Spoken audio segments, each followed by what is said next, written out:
দুর্নীতির আখড়া পশ্চিমাঞ্চল রেলওয়ে, পরিচ্ছন্নতা উপকরণ ভুয়া বিলে ২১ লাখ টাকা গায়েব। অস্তিত্বহীন ঠিকাদার কয়েক গুণ বেশি দামে পণ্য ক্রয়। আগে একটা রেট বললাম না, 50,000 উপরে তো যাবে। 650 টাকা টোনার 5,000, 6,000, 7,000, 8,000 কাছে 6,000 টাকা দিয়ে কিনে হচ্ছে, তো এটা মার্কেট প্রাইস 800 টাকা। আপনার কেমন লাগবে তখন?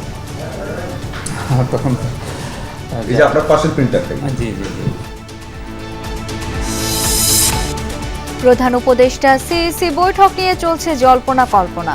নির্বাচনের দিনক্ষণ নির্ধারণ বা কমিশনের আস্থা ধরে রাখতে ইতিবাচক হবে প্রত্যাশা বিশেষজ্ঞদের।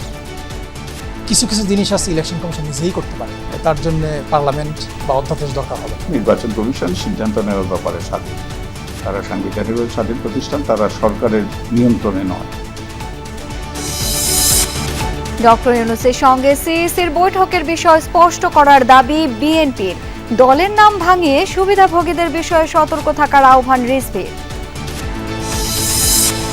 সামাজিক ব্যবসা বদলে দিতে পারে গোটা বিশ্ব, বললেন প্রধান উপদেষ্টা। ধ্বংসের আগে সঠিক পথ ধরার আহ্বান।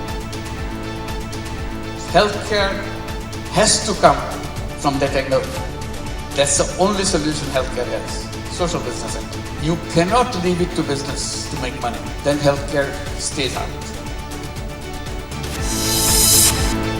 আইনে না থাকলেও কেন্দ্রে দেরিতে হাজির শিক্ষার্থীকে পরীক্ষা দেওয়ার সুযোগ ছিল, মত বিশেষজ্ঞের। বিবেচনার আশ্বাস শিক্ষা উপদেষ্টার, খতিয়ে দেখছে বোর্ড। তার কলেজের টিচারদের মাধ্যমে যোগাযোগ করে ওই মেয়েকে পরবর্তী পরীক্ষাগুলো যেন সে অ্যাটেন্ড করে, সেটা নিয়ম আছে।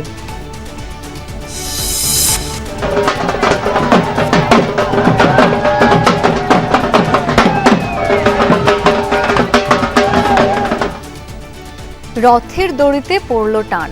আষাঢ়ের বর্ণিল উৎসবে মহাধুম, উল্টো রথে জগন্নাথের ফেরার অপেক্ষায় সনাতন ভক্তরা। ইরানের সাথে সংঘাতের পর আব্রাহাম অ্যাকর্ডসকে নজর ইসরায়েল ও যুক্তরাষ্ট্রের চুক্তি সম্প্রসারণের তোড়জোড়। হামাসকে নির্বাচনের শর্তে গাজায় আগ্রাসন বন্ধের পরিকল্পনা।